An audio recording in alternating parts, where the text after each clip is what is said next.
Right, so this video is going over how I paid $215 to get 112 bookings for my agency. And when I say bookings, I mean sales calls with potential interested prospects that can benefit from what we're offering, that could potentially sign up as a client. So these are good calls, they are beneficial calls, and what I want to do in this video is share exactly how I did that, as crazy as it sounds, and how you can do the exact same following a proven process step by step. And I'm going to walk you through every single step required to actually get the outcome that you want to get, which is consistent, predictable bookings with qualified, high budget, high buying intent prospects that need what you're offering, so that you can sell, get them as clients, deliver fantastic results, make a ton of money, and then scale your agency from there. So if you don't know who I am, my name's Ethan Welby. I'm the co-founder of Agency Growth Partner. If you want more info on that, you can just check the link in the description. But the key thing, let's get into the video. So what I want to do is tell you a quick story as to how this even came about, how I figured out, all this stuff, and then, how we got to this point now where we're getting over 100 bookings per month. So here is me as a rookie. And at the start of the story, I was just starting my lead generation agency. So booking meetings for agencies on a pay on results basis. And the way that I structured my pricing was we had a setup cost, right, which was around $4,000 to $5,000. And then they paid, let's say $100 or $200 per booking. Right? So I got paid for every booking that I generated. And at this point, when the story started, around, 1 or 2, some years ago, the key thing is that I was just figuring out the sales process. So I always knew how to book the meetings, but the main limitation was the sales, converting these prospects into clients. So at this point, I just started to figure out sales. So I was getting these bookings in, right, to have a call with me, to potentially sign them up. But now I figured out how to sell. Right, so I was signing clients rapidly, right? And the thing is, everything was going great, right? So I think I was signing like 5 to 8 clients in a month, and they were each paying like $5K. So, money was coming in, clients were coming in. It is fantastic. It's like I unlocked the last thing that I needed to actually get new people in, and it was fantastic, right? So at this point, I had around 10 clients on board, and the thing is, I was doing everything myself at the time. So the thing is, they paid the amount, we got the campaigns ready, right, and we're using email marketing for this. And the thing is, we launched the campaigns, got the leads in, everything was perfect. Yeah, everything was perfect. Bookings were coming in for the clients, they were happy, we got on calls with them, everything was cool, no stress, nothing, consistent, for the next, 2, 3, 4 weeks, everything was running so well, they were getting bookings, they were happy, everything was perfect. But then, I think in month 2 or around month 3, things just started to slow down, right? And it was certain clients, some clients, they still had the decent amount of results, consistent bookings, but the others, it just started slowing down, right? All of a sudden, there were no bookings coming in, and I was just stressing. I was like, why is this happening? Why is this happening? And I'd get these messages from the clients like, hey, can you give me an update? And I'd follow up, and then, you get that like Slack anxiety. So we manage all the support in Slack, and you're constantly feeling like on edge because it's like, oh, is this client going to message me?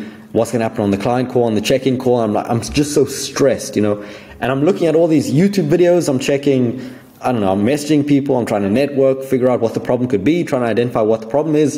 And it was terrible, right? It was terrible. It was overwhelming. It was stressful. And I didn't know what to do. But luckily, I made one of the most rookie mistakes that you could ever make, is that I checked the campaigns and I saw, after all this work, I was checking, why aren't the campaigns working? I checked the campaigns, and all I see, there's no leads in there. There's no leads in the actual campaign. There's no people to actually reach out to send the messages to. So for example, in Instantly, this is the tool that we'd use for the sending. As you can see, there's leads in the campaign. There were just no leads in the campaign. There were just no people to message. And all I had to do was just get more leads and put it in the campaign. As stupid as it sounds, this was the problem. But once I put leads in the campaign, it started working again. Bookings came in.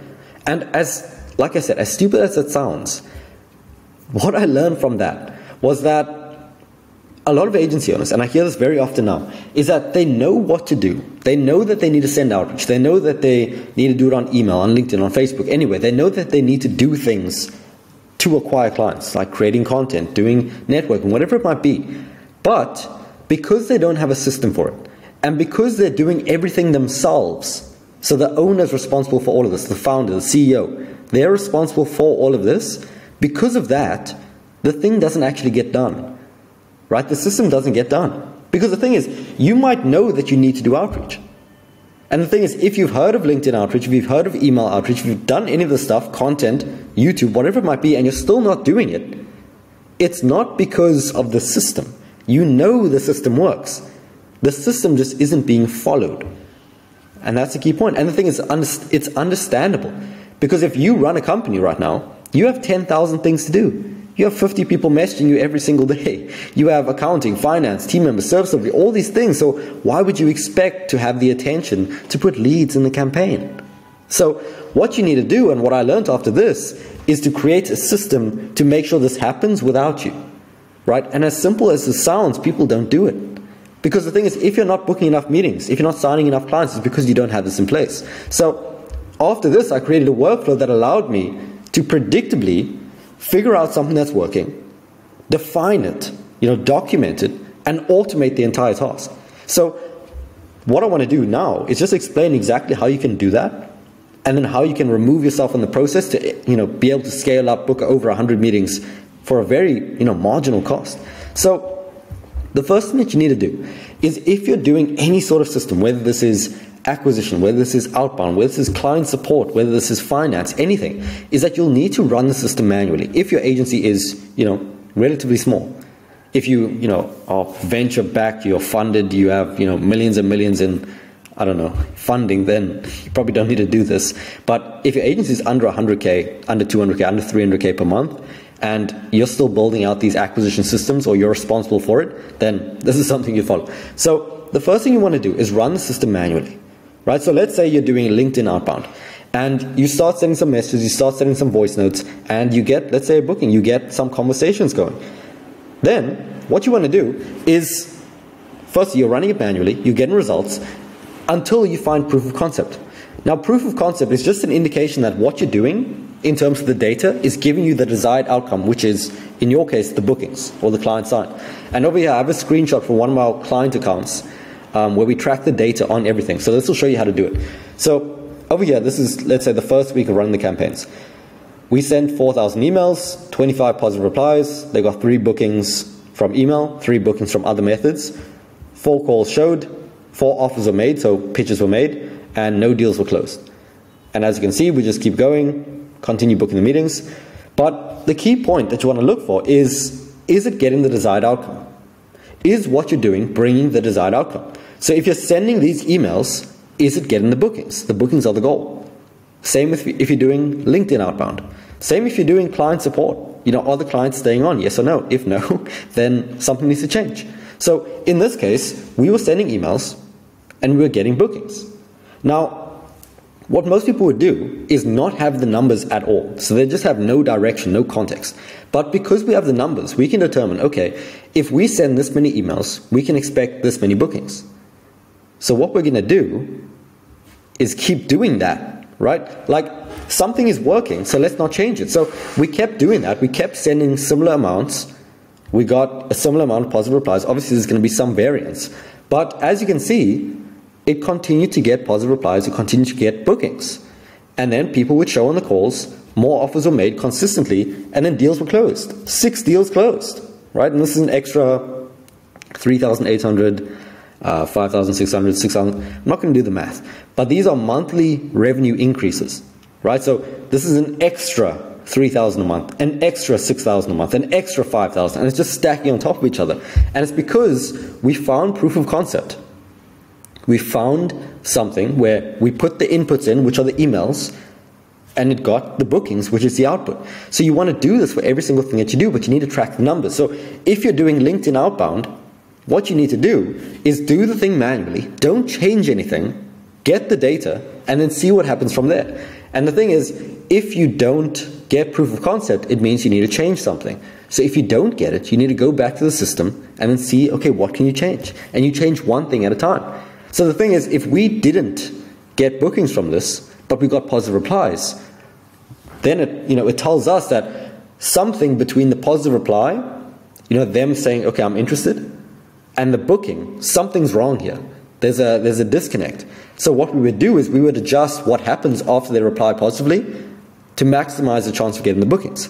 So what we could do is, we could change the messaging, change the conversation, have the SDR reply faster, do more follow-ups, and this will result in more bookings, right? Then, same situation. If it's the case that you're sending messages and you've sent enough and you're not getting positive replies, you don't change your sales process, you change the message, you change the script, you change the email, because this is where the system is falling off. So once you can get to a point where what you're doing has a clear ROI, has a clear outcome, it's just a matter of doing more of what's already working. So what we do is we run the system manually, we find a proof of concept, something that's working. Then, because it's working, we want to do more of it. So we define the system. And I'll give you an example of what this looks like. This is a weekly reporting SOP that we have. SOP is just standard operating procedure. It's just a system to follow for our client success manager to report on the data. So all it does is it explains exactly how to go through it. So this is the video of me covering it. Then it says open scorecards. So this is where the stats are. For each client, input the data from the scorecards into the template. Then send all reports to the channel and then go from there. Right? So this is what will be sent. They'll follow this workflow. They'll do it themselves. And I'm not involved. Right? And then, because the system is defined, because everything that you've done to get this outcome is defined, you can delegate it, you can automate it. You can have a software do it if you can do that, or you can have a team member do it. But by doing this, it removes you from the process, because your work is to figure out what works and then give it off to someone else. Because now that you have proof of concept, you can give it to someone else, they can follow it every single day, and you can focus on additional acquisition methods. So, for example, in this situation, for the emails, when I was still a rookie, I found the proof of concept, I found something that was working, it was getting bookings. Then I defined the system of getting the leads, putting it into the campaigns, having it run, having it book meetings, and then I gave it to someone else. So I could get someone else in the delivery doing all that work while I focused on acquiring more clients, getting more bookings for us, taking more sales calls, and scaling from there. Right? So that's how you get out of it, and that's how you systemize the whole process. And this is something I wish I knew so much longer ago, because I spent so much time in things that I didn't actually need to spend time on. So if you're wondering, okay, how did I pay $215 to get 112 bookings? You know, YouTube thumbnails, YouTube titles. But the thing is, the $215 was spent on someone following the system, right? And the leads. So what we did was I just hired a VA, a virtual assistant, to source the leads, put it into the campaign that is already working. Right? The thing is, they don't have to create the campaign. They don't have to come up with something because it's already created. So something's already working. They just need to follow it. And because of that, I could hire someone like a VA because they don't have any prior experience and they don't need it. So I just paid around $200 every month for the VA to run the system and have it get the outcome that I want, because nothing's changing. So you could do the exact same. The key point is figuring out what works initially and then just defining it. So the thing is, it may take some time to figure everything out in terms of, you know, what actually works, but honestly, it's so worth it, because once you find the proof of concept, you can just give it off. Now, this is what we do for our clients right now, in that we just come to them already having it figured out. So they don't have to spend like 2 years trying to figure out what works. They just sign up with us. We do it because we've already done it, and we just give them the proven system, and then we run the campaigns, we scale it up, we delegate it, and then we, you know, do everything.